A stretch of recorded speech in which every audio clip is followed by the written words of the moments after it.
Hello छात्रों, स्वागत है आपका आपके अपने YouTube channel basic maths study में। आज के इस वीडियो में हम संख्या का गुणनखंड निकालना सीखेंगे कि संख्या का गुणनखंड कैसे किया जाता है और संख्या का गुणनखंड किस प्रकार हम करते हैं और किस प्रकार हम सीख सकते हैं। तो यह हमें कुछ संख्याएं दे रखी हैं, इन संख्याओं का हमें गुणनखंड करना है। गुणनखंड का मतलब होता है गुणनखंडन यानी टुकड़े करना। ऐसे अभाज्य गुणनखंड होता है जिसको अभाज्य संख्याओं से विभाजित करके टुकड़े कर दिए जाते हैं संख्याओं के, वही गुणनखंड होते हैं जिसको अभाज्य गुणनखंड बोलते हैं। तो चलिए हम जैसे पहला हमारा एक सवाल है 256 और यह ऐसा एक डायग्राम बनाया जाता है, एक सीधी लाइन खींच करके और उसको हमें विभाजित करना होता है अभाज्य संख्याओं से। तो अभाज्य संख्या हमारे पास होती है जैसे 1, 2, 3, 5, 7, 11, 13 यानी अभाज्य संख्या वह होती है जिसमें किसी भी संख्या का भाग ना जाता हो, वही अभाज्य संख्या होती है। तो इन्हीं संख्याओं से हम इन बड़ी संख्याओं को विभाजित करते हैं, टुकड़े करते हैं और भाग देते हैं, तो वह हमारा अभाज्य गुणनखंड कहलाता है। अभाज्य संख्या, यह जो संख्याएं दे रखी है हमारी अभाज्य संख्याएं हैं। तो अब हमें यहाँ पे इन संख्याओं में से ही देखना है कि यह हमारी जो संख्या है किससे विभाजित होगी।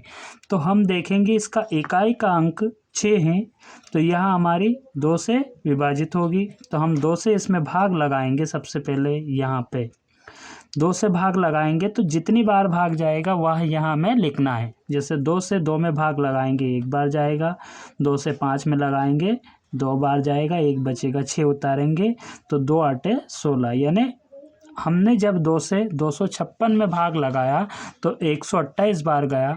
फिर वापस हमें 2 से ही लगाना है, जब तक हमारा किसी एक अभाज्य संख्या से भाग चला जाता है तब तक भाग देना उसी से है। फिर 2 से लगाएंगे तो 12 में हम 6 बार जाएगा, 8 में 4 बार जाएगा। फिर 2 से लगाएंगे 3 बार जाएगा, 4 में लगाएंगे 2 बार जाएगा। फिर वापस हमें 2 से लगाना है तो यह हमारा 16 बार जाएगा। फिर हमें 2 से लगाना है, यह हमारा 8 बार जाएगा। तो हमें यहाँ मैं नीचे लिख लेता हूँ 8 को। 8 में वापस हमें 2 से भाग लगाना है, 4 बार जाएगा। फिर 2 से लगाएंगे 2 बार जाएगा। फिर 2 से लगाएंगे 1 बार जाएगा। तो 256 के हमारे गुणनखंड निकल के आ गए 2 2 2 2 2 2 2 2। यही हमारे इस 256 के गुणनखंड होंगे। 256 के हमारे गुणनखंड निकल के इसी तरह से इसको गुणनखंड कर लिया जाता है। अब अगली संख्या हम देखते हैं 144। 144 में वापस करेंगे तो इसके पीछे भी 4 है, सम संख्या हो तो उसमें 2 से ही भाग जाएगा। 2 से देंगे तो 2 7 14, 4 में देंगे 2 बार जाएगा। फिर 2 से देंगे 2 3 6 और 1 उतारेंगे 12 हो जाएंगे, 2 6 12।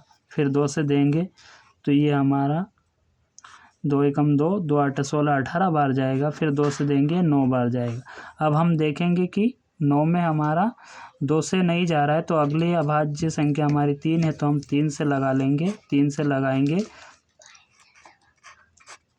तो 3 बार जाएगा और फिर 3 में 3 से लगाएंगे तो 1 बार जाएगा। इस प्रकार यह 144 का अभाज्य गुणनखंड निकल के हमारे पास ये आ गया है। इसी प्रकार 169 में हम देखेंगे कि इसमें हमें किस संख्या का भाग लगाना है। तो 2 से भी नहीं जाएगा, 3 से नहीं जाएगा, 5 से नहीं जाएगा, 7 से देखेंगे 7 दूनी 14, 2 बचेंगे नहीं जा रहा, 11 से भी नहीं जा रहा है, 13 से इसमें डायरेक्ट 13 से जाएगा। 13 एकम 13 और 3 बचेंगे, 13 3 39। फिर 13 में वापस 13 का जाएगा 1 बार। तो इस प्रकार इस 169 के गुणनखंड हमारे पास निकल के ये आ जाएंगे। अब 225 का हमें वापस निकालना है।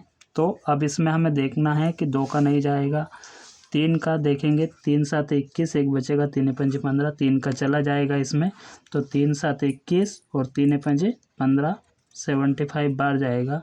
फिर वापस 3 से देंगे, 3 दूनी 6 और 3 पंजे 15।